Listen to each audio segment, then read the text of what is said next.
your good hands. Fiora. Lacroix closing fast. Fiora Dal did well. Santo's come on and he's forward. He's got ahead of the pack. One more goal might finish it. How far can Dal Santo go? It's one-on-one inside the 50. Let's go for it. Dal Santo goes for home. That might be the killer blow.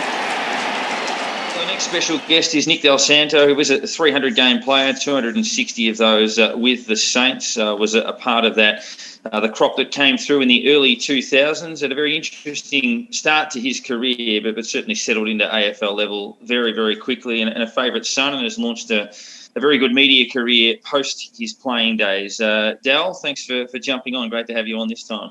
Thanks for finally being able to catch up. It's been quite a while and very interrupted last year with everything going on in the world, but it's nice to be able to sit here on the cusp of another season. So very exciting times. Politics at play as well. But I wanted to touch on the start of your career. Before we get onto the background, I think it's been underrated. I guess the first 2 games of your career couldn't have been more unusual. So your debut, to the best of my knowledge, was a blowout against Geelong at Kardinia Park. You kicked a ripper of a goal in the last quarter. So an ugly start. But then your second game was memorable in a bizarre sense, the draw against Sydney. You had a very good day yourself. And I guess on retrospect, that was a bit of a launching pad for the Saints. There was yourself and Milne and Rewalt and Baker and Maguire. But I can't imagine too many players would have had a more unusual start across their first 2 games. Yeah, it's this is almost like a walk down memory lane. So we'll be bringing back some good memories and maybe some emotional memories as well. But yeah, so that was round 4. So my first game was round 4, 2002. I got drafted the end of 2001, so in December, I believe that it was. So I've been at the club for only a few months. And from memory, we had a heap of injuries. And I can't remember exactly how many it was, but it was something like there was 26 to pick from or around that number. So I was really fortunate to get a game early on. I think I'd played 1 or 2 VFL games. And I remember one of them was in Bendigo at the QEO. And I grew up in Bendigo, so that was a nice sort of comfortable start to senior football because I hadn't played a great deal of any form of senior football, even in the country. I'd only played, I think, 5 or 6 games of senior footy. So it was a quick step up in regards to the body size and the speed and all those things we hear about. So I played that first game, you're right, against the Cats down there at, I don't even know what it was called at the time, at the Cattery, we'll call it, in 2002. We lost by 122 points. The Cats absolutely thumped us. And I think I had 7 disposals. And I remember I was the only person from the Saints to kick a goal in the second half. So it was sort of like this baptism of fire.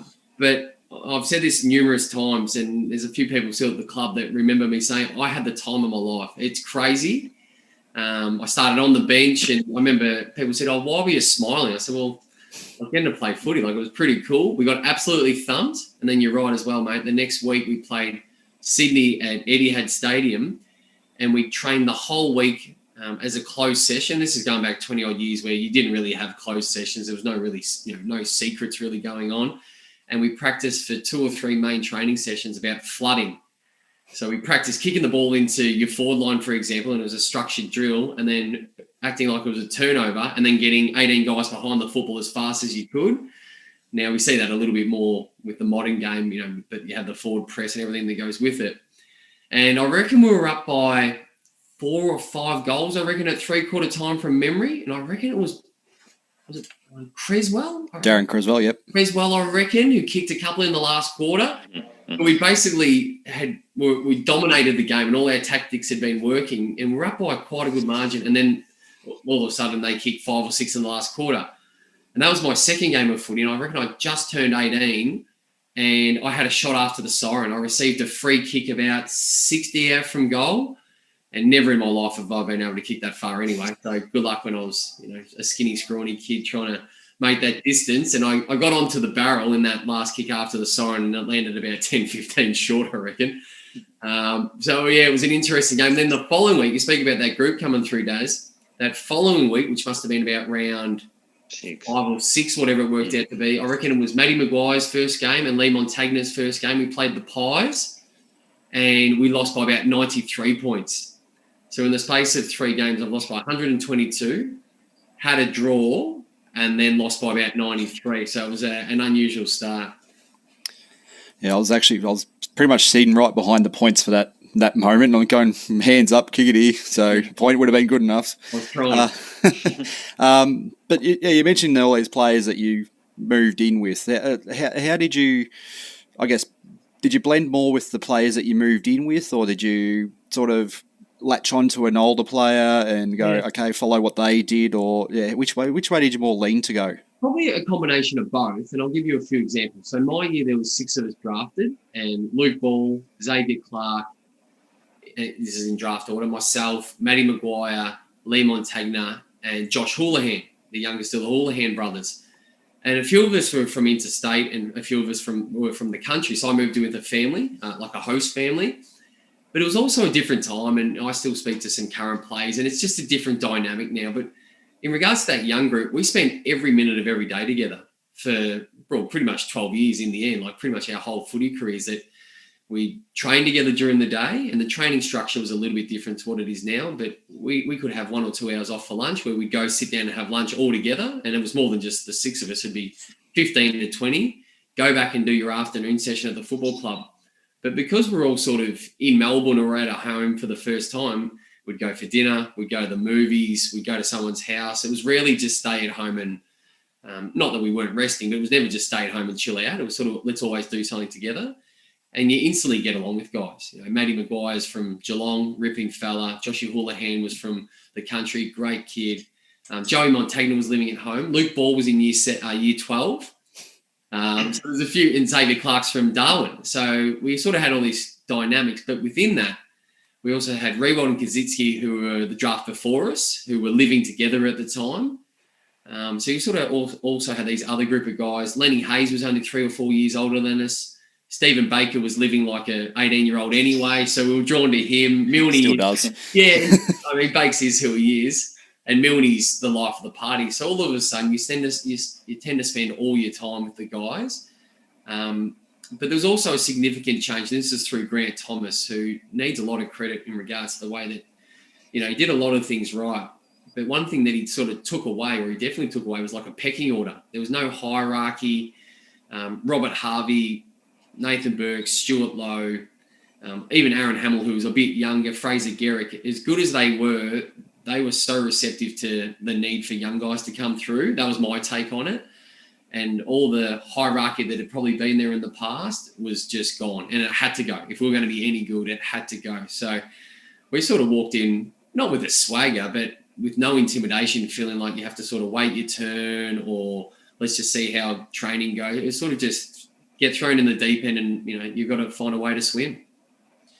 A little bit earlier than that, what was the draft process like for you? Because obviously now, you know, I think we all know that process has changed for kids coming through Year 12 and TAC Cup, and that stuff is different now to what it was 20 or 25 years ago. But you were drafted with one of the picks that the club got for trading Barry Hall. Yeah. And obviously there are a couple of handy guys picked in the first couple of picks that everyone knows about. But did you speak to the club beforehand? What was that process like for you?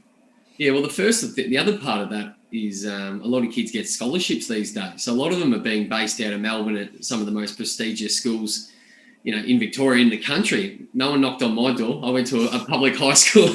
Maybe I was no good as a kid. I went to a public high school in Bendigo and knew nothing about the private school system. And clearly there was not the same attention to what they have now. Like a young guy coming through, and you look at last year with Jamara Ugelhagen, and we all know his name, you know, a lot about him growing up. And, you know, you go back through all the drafts, everyone's very well known. That just wasn't the case. And a quick example, I knew of a guy called Chris Judd, who was my year. We know who he is now. I knew he was a guy that lived near the ocean because he played for Sandringham Dragons, and he had sore shoulders. And I honestly had no more knowledge about the great Chris Judd than that when I was coming through. So I was drafted at 17. He was 18, but I'm tucked away out there in Bendigo, and we played in the grand final my TAC Cup final year. But we just had no interaction, obviously no social media. So I did the draft. So I made the under-17 Australian team, which sort of, you know, gives you some sort of perspective that you're going okay, but still trying to find your place, and with no sort of indication along the way. No one ever said to me I was going to be a first-round draft pick. No one ever said that to me. And I remember, so I did the draft combine or draft camp. It was in Canberra. I met with 17 clubs, and the only club I didn't meet with was Essendon, and I was an Essendon supporter growing up. Now, they had pick 18. They had pick 18 that year. So in hindsight, I don't know if they felt like maybe I wasn't going to get there, but I never knew that. I just remember thinking the only club I haven't met with is the club that I was barracking for at the time. And then met Johnny Beveridge a few times. He drove to Bendigo at least once to meet my family, and still to this day messages me every now and then and still remembers my mum and dad's name. And I've got 2 younger sisters. He's just got this incredible ability to connect with people. And I remember he was one of probably 6 to 8 clubs, I reckon, that came to Bendigo. And you instantly get that feeling that, well, if it is St Kilda, I didn't know a great deal about the Saints, if it is St Kilda, life's going to be okay. You're in a good place. There's good people there. But that was basically it. I'd agreed. I met with a few managers leading into the draft, and I said to them, if I do get drafted, and I ultimately had to pick one, I said, I'll go with you, and I had to say no to the others. But it's not like I locked in a manager before the draft saying, hey, when my name gets read out, we're on. It was sort of like, well, if I do, let's sign something off after that. So obviously the club developed pretty quickly under Grant Thomas. So like they won 11 games in 2003 and then played back-to-back prelims in 04-05. Dominant at the start of 04, dominant at the end of 05. Do you look at one of those in particular as more of a missed opportunity? I mean, 04 on paper looks like a better year, but you get the feeling that 05 was tracking the right way. Yeah. I mean, I was 20 years old in 04, and I mean, we had talk about that prelim, for example, we had every chance to win that prelim against Port Adelaide over there. I remember there was the Brent Guerra missed kick off the ground or something real late. Fraser Garrick obviously kicks his 100th goal at the start of that game or early on the game and changed the momentum a little bit. I think Aaron Hamill got injured from memory that year as well, so we missed him for a substantial amount of time. And I'll keep referencing Aaron Hamill for the impact that he had on us as a young group. Like his standards, you speak about forward pressure and chasing and all that sort of stuff. He invented that in my mind. Like not many people were doing that, 20 years ago. He based his game on pressure, and it just set an amazing example for everybody else at our club.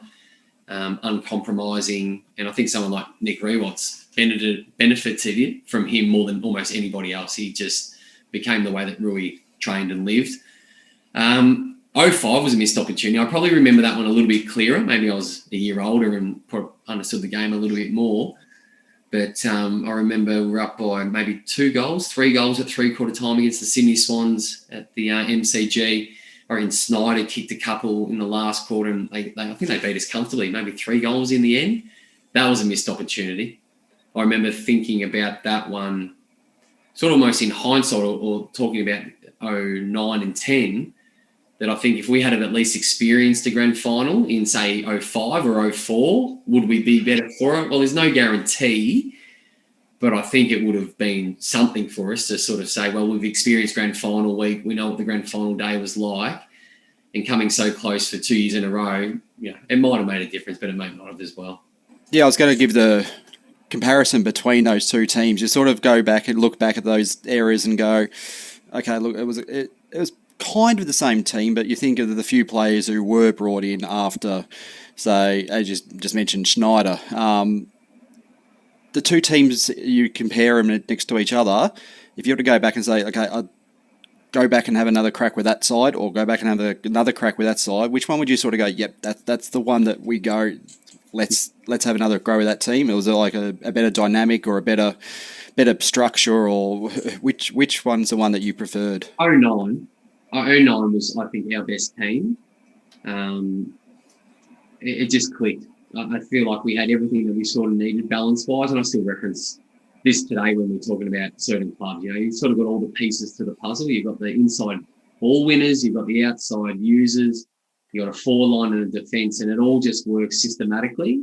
I thought 09 was our best team, and I know technically we probably came a little bit closer in 10, which we can talk about later on as well if you want, but I thought that was our best year as a team. Everything worked. We brought in that forward press, which we've been training all day, every day for the whole summer, and then instantly round one. I think we played Sydney Swans first up at Etihad Stadium in 2009, and I reckon then we played the Western Bulldogs in round 2. don't quote me, but I think it was round 2. And I remember for one of the very few times I could honestly say I could look at the opposition's face when they were trying to get the ball out of our forward line and we had our press on, and you could just see they didn't know what to do, that they'd never faced anything like we were putting on them. So I thought 09 was our best year and our best team. But by saying that, I mentioned Aaron Hamill. There's probably a couple of players I'd like to steal from 04 and 5 as well and bring them in. I'm sure they'd get a game somewhere. But out of all those years where we were around the mark, 09 was our best team. Now, that 09-10 generation, I guess you'd call it, you hear often about the bond and the closeness of the group and guys, yourself and Rui and Lenny and those guys.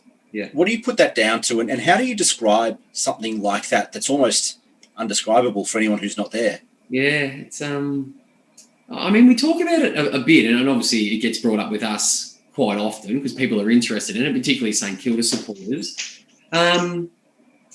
To be complete, I don't know how to probably describe it. Maybe it's the buzzwords like respect or an understanding about what we went through. Now, we've also said this publicly before that we treat each other like the way we catch up with each other like you have won a premiership, because it's not about the premiership, it's more about the people, and we have to accept that because obviously we don't have anything to show for it regarding a medallion or any silverware. I think Grant Thomas was a huge part of that when we were young, that there was an understanding. We spent so much time together. I mean, we went on training camps before training camps were cool, and yet everyone had to do it. I mean, we went to London. I'll give you an example. We went to London 2003, I think it was, pre-season for 3 weeks.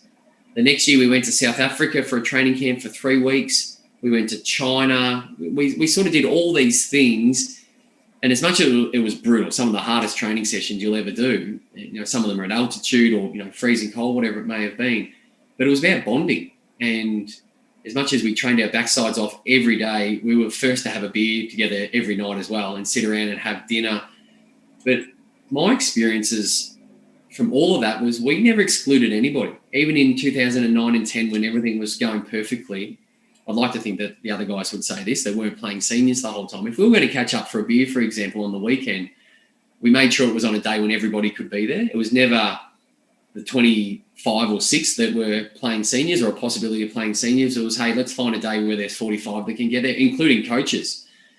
So there was never this, in my opinion, and once again, I'm hoping that I'm not wrong, there was never any separation with this. It was, you want to come for lunch? That was sort of open to anybody that wanted to come get a feed. You want to come for dinner? And it wasn't unusual to get 20, 25 guys that would do that. So it was just easy. I can't remember ever being difficult or anyone ever, not wanting to spend time with almost anybody at the club. And clearly on top of that is the guys that you did a lot of work with, being the senior players. And but you've got an appreciation of what they've done. You hope that they've got the same of you. And we catch up at least once a year, sort of formally. We try and catch up at least once a year. Last year we didn't, for obvious reasons. And we'll get 25, 30 people there, including some coaches, some staff members, and it's sort of like the old days. You sit down and have some beers and have a lunch, and I don't know, we don't have anything to necessarily celebrate. It's just, we just appreciate each other and just enjoy each other's company. It's always been like that. Has that helped you make peace with that in a sense? Are there moments where that's challenged, where you think, based on all of that, the closeness, the performance, the effort, how good we were, that there's a small part of you that thinks, well, why didn't that occur? Or has that been enough to sort of, as you say, I think Rewalt's often said, when the head hits the pillow at night, that you gave everything you could and that's enough? Or are there moments that do drift back? It's a conflicting one, Daz, to be completely honest, and maybe because I work in the media and, I love analysing football and I love watching football and, clearly support the Saints, and you keep an eye on some mates you've got at other football clubs, that you're acutely aware that you don't have what you want. I often wonder, I've got mates that are in the corporate sector and really successful, and I look at them sometimes, I'm like, I wonder if it, ticks them off like it does me at times.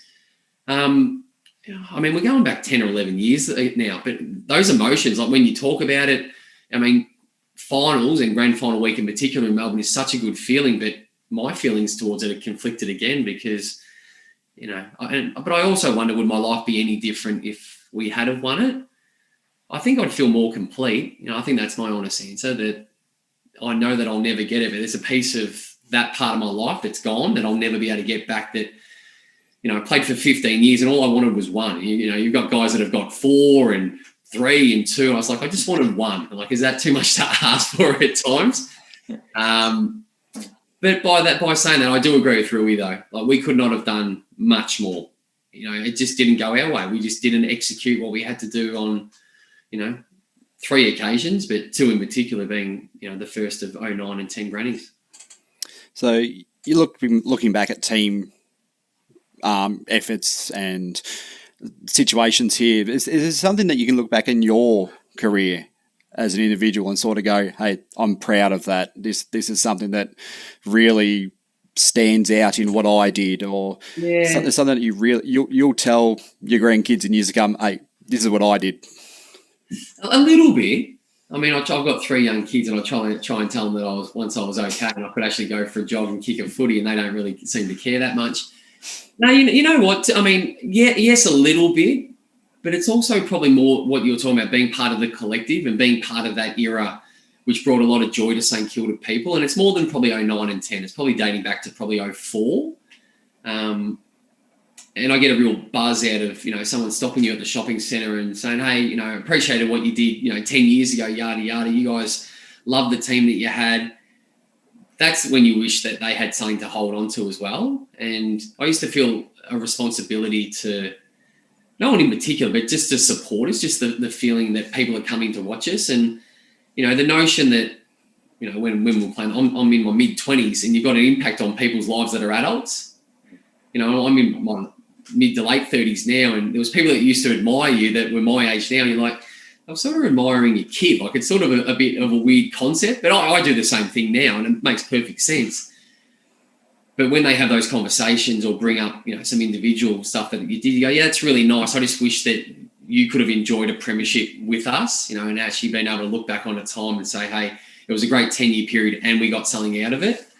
But in regards to individual stuff, I mean, the amount of games that I've played is nice, and people often reference that, particularly in the media. I think there'll be a time the All-Australians I probably appreciate a little bit more. Like, I'm proud of that. Like, you know, to be in 3 teams I'm proud of. Some placings in the Brownlow are always nice, but at the end of the day, it's always sort of almost awards rather than anything, hey, here's the medal for it. Dal, we've spoken to a few of your contemporaries from those teams in 09 and 10, and it's always a little bit awkward when you talk about specifics of those days, but you brought up 2010, so I'm going to ask you this one. So it's your fault. But you were around the ball in those last few seconds of the first week, the first grand final in 2010. Do you remember what that minute was like before the siren, and what was going through your head and those emotions? I remember the siren going. I remember the siren going, and I was on the ground. There'd been a boundary throw in pretty much in front of the bench or in front of the members' stand. So I remember that specifically. I remember the confusion about when the siren went, knowing that it was a draw, but we've never spoken about a draw. I mean, the last draw was in the 70s, so we've never spoken about, you know, do we come back next week? And we used to always use the term internally about hours of work per week. So once you sort of know that you're going to be playing finals, you know, if there's 5 weeks to go, for example, in the season, you say you've got 10 hours of work. Let's focus on the first 2 hours being that week, and then that's how we work through.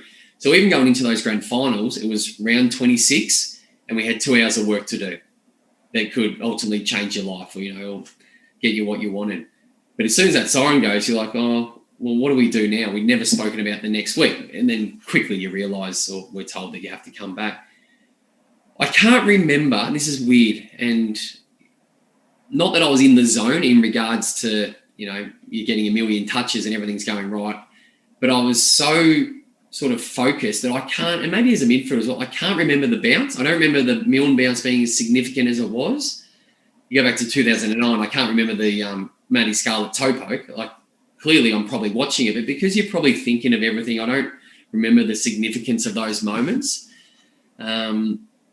But nothing specifically clear. I remember the ball would have gone through after the Milne bounce, for example, and then you're thinking, get in position, find a man. It was obviously a quick kick in from Lenny, so don't have a time to set up a zone. So what's your responsibility?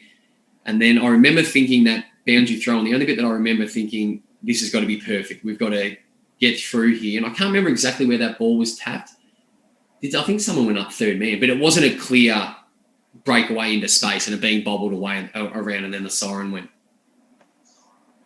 It's funny that you say that, even from a fan's point of view. Like, obviously, having seen the Goddard mark since, you appreciate it for what it is. But I remember at the ground not appreciating it for that, because it was almost a case of scores a level, we need a mark, we've got a mark, we'll score. It wasn't anything other than that. It was just, this had to happen, it happened, okay, what happens next? And well, I remember sort of relate a little bit. I'm with you on the Goddard mark. I remember it happening. I don't remember it being a spectacular grab. And I remember jogging back to the centre circle after he kicked it and organising our centre square structure. That's how quickly it was sort of out of your mind, and never going, well, that's one of the greatest marks in finals history and that might get us the win, and all the sort of scenarios that play out after it. I remember going back to the centre square and trying to minimise the risk of the opposition, and then trying to think, how can we get this footy out of the centre square? Now, obviously you had... Now, 11, 12 and 13, I think clearly if you win a premiership, that becomes very different in the aftermath. I think everyone would agree that life would be different, for the club. It would probably be different for yourself and Goddard and McAvoy and all of these other people. Yeah. Can you sort of take us through, in your minds, the struggle, if you will, after that, the last year of Ross, and then the Scott Waters era that would be your last before going to North? Yeah, so 10 was harder than 9 the whole year. Like 9 wasn't smooth in regards to just rock up and get it done. Like, we were diligent, preparing, we didn't socialise like we probably should have. Like, we weren't having a party on the weekends after winning, games of footy. We were pretty locked in to almost a feeling of don't want anyone to catch us, because things were going, really well. We win 19 in a row. 10 was a lot harder. I remember the year not being as easy as what 9 was, even in regards to the win-loss. It just felt like it was a lot more work. We weren't as good as we were in 09. Teams were working us out a little bit, and same with, the opposition were maybe getting better. Collingwood were definitely better in 2010. They'd taken that sort of forward press to another level.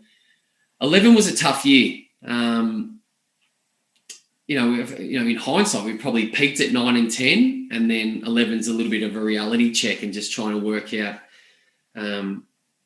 who we are and how we can be around the mark again. We just scraped into finals and then ultimately lost to Sydney in that first final at Etihad Stadium, and that was the year that Rossi made quite a few changes after the game, and then a week or so later he goes to Freo, and that was sort of end of that sort of era. That sort of group had done so much work together. I mean, Rob Eddie's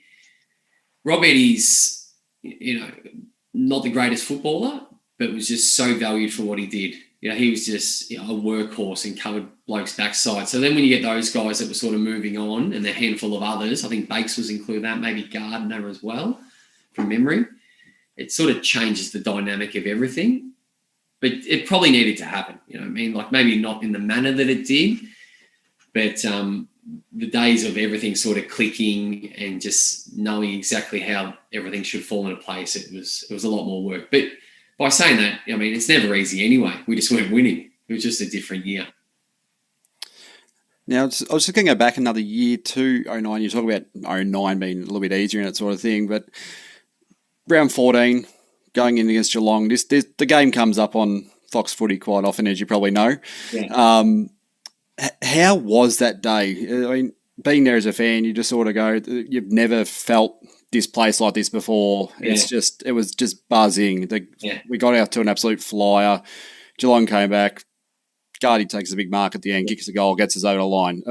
Just how was that day in the lead up to it, and afterwards, trying to contain the excitement of the win or anything? Yeah, a little bit of all of it, to be honest with you. But I still get this feeling sometimes when I watch other sports, or I watch, even Richmond or Dustin Martin, for example, winning 3 Norm Smith. You just think they go out and do it. But when you're in that moment, you're preparing like normal. So the whole week is a normal preparation. And I was just touching on before about that 2 hours of work. That's all we sort of ever did. Now, I can't remember. I remember the game being electric. Like, it was just, and I watched it, a couple of times every year it comes up on Fox all the time. It's one of the best games ever. But to be completely honest, when you're in that moment, and maybe as a midfielder again, you sort of miss a lot of the detail or the cool stuff that happens within the game. I can still remember bits and pieces throughout that game. I remember Sam Fisher I reckon it was in the first quarter, intercepting a mark in front of Cameron Ling and then kicking a goal from about 35 on the run. Like, there's little bits and pieces I remember throughout the whole game. I had Cameron Ling as an opponent, so I remember little bits and pieces about stoppages and all that sort of stuff. But I probably enjoy it more in hindsight as well, like everybody else. I look at that game, I watched it in the last couple of months and thinking, geez, look at the quality of the game's pretty cool. Look at the space. You got to respect Geelong as well. Like they were an awesome team and still are, to be honest with you as well.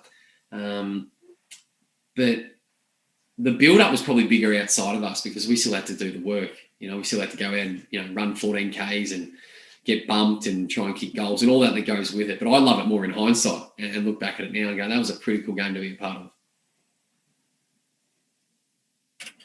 You mentioned the end of that 2011 season and obviously Ross departing and that was kind of the start of the Scott Waters era, I guess you could call it. What was that transition like? Obviously, you were one of the older players, one of the senior players in the squad at that point.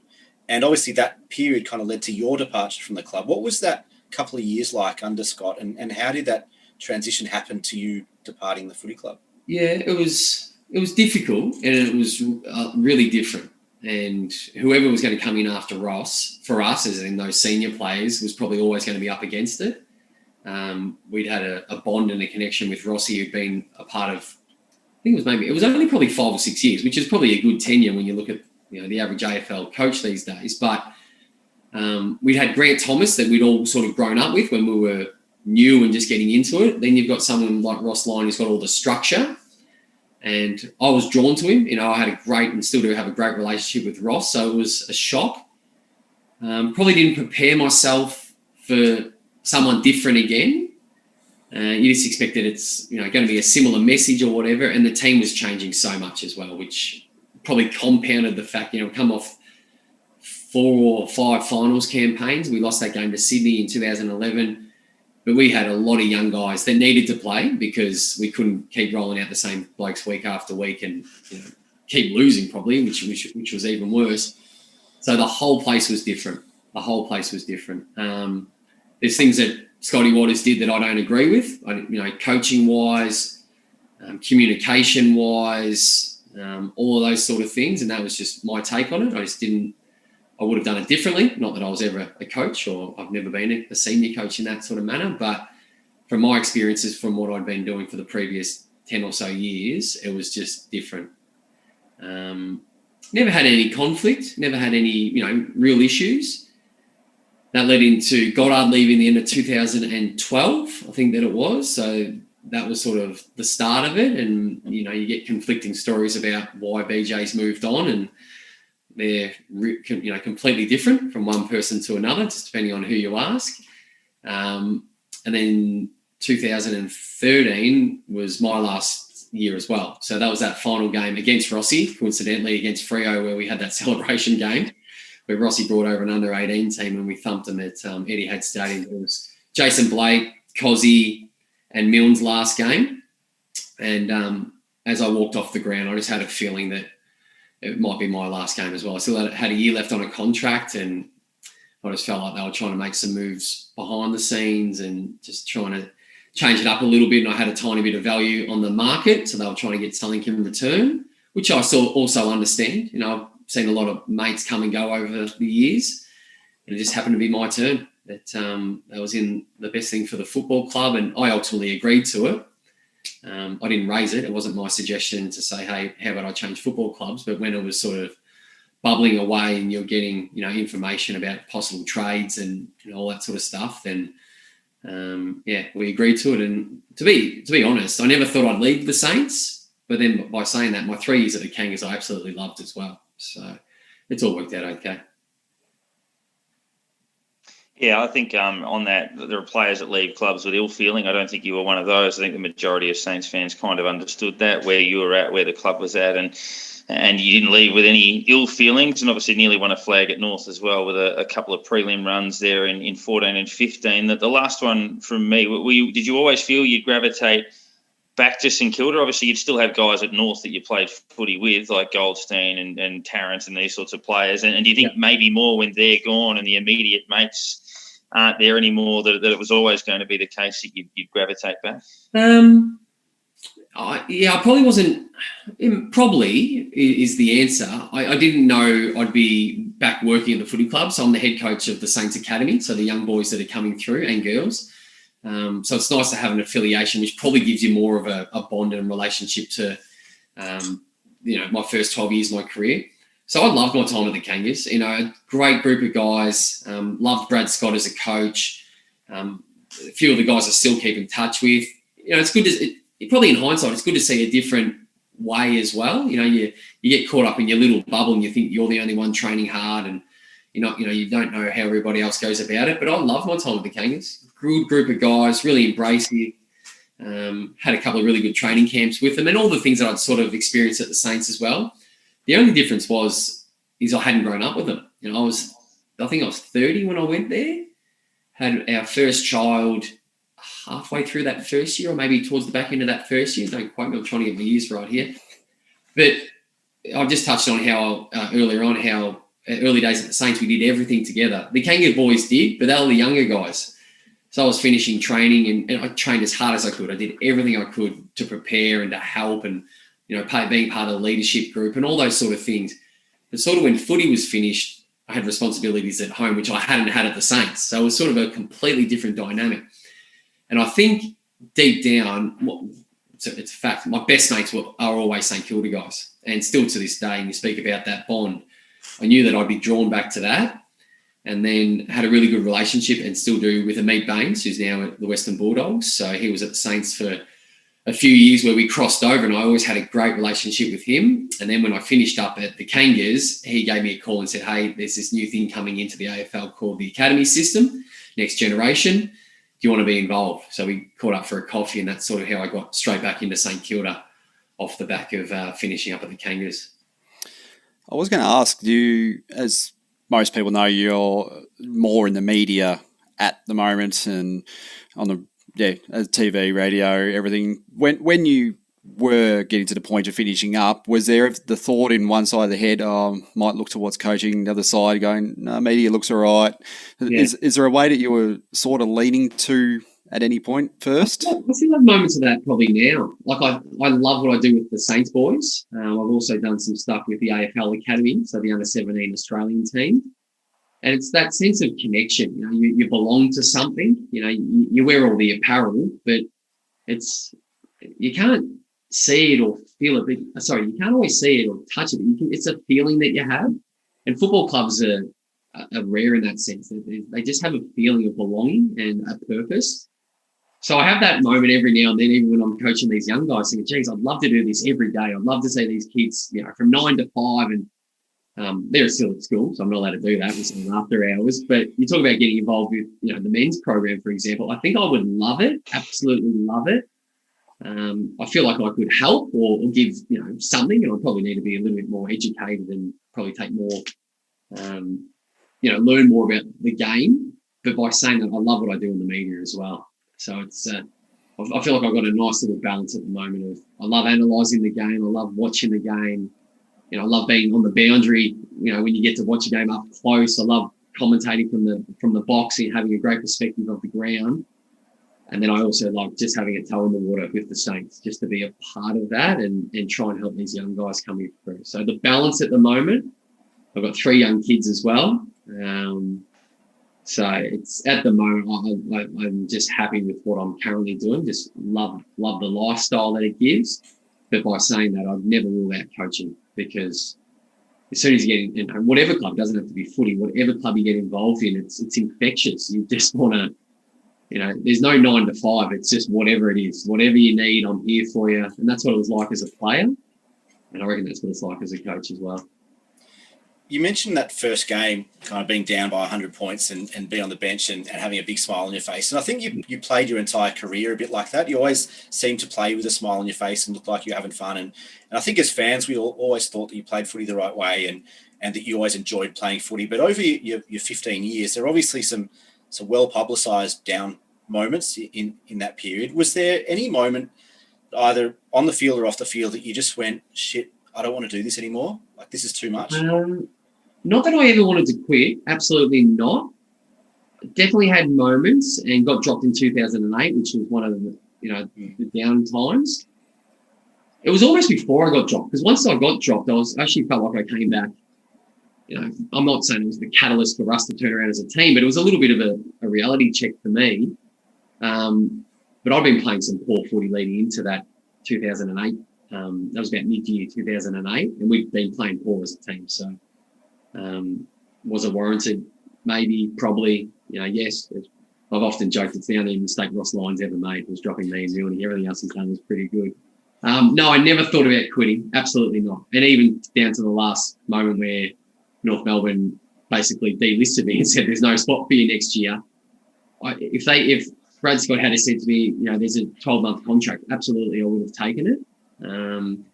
There was definitely times where I felt like, oh, maybe I'm just not that good. You know, maybe, you know, the years that I've had that were good and all Australian years, not that they were a fluke, but maybe I can't replicate that again. But then you also have those moments like if I do the work, if I dig in and show some resilience, and the feedback that I've been getting, you know, people care about me and people in the footy club think that I've got some value for them, you sort of just get back to work. You know, I never thought ever about walking away or retiring. I just had moments of, you know, I need to switch on here. I need to, you know, either need to have a massive pre-season, need to have a really good week on the track because my game the previous week was poor, whatever it may have been, was always that. I was probably more optimistic is how I felt. If I knew that if I did the work, that I had the ability, that I'd be okay in the long run. After you and Milne were dropped, probably was the turning point. I think St Kilda won 48 of the next 60 after you came back in, which was a phenomenal run. But Nick, as Nick was saying, you're one of the great players to watch. I think you're always compared to sort of the Mark Waugh of football, which is always a compliment. It's been great having you on. It was fantastic watching you play, and it's been really enjoyable watching the media journey. So thanks very much for stopping by. I appreciate you having me, guys. It's nice to hear from loyal, long-serving Saint supporters. So I appreciate the chat. Hopefully there was just a little bit of insight, but it's actually nice for me to go a little walk down memory lane and bring up some of those emotions again. It's good to be a part of it. Thanks for your time too.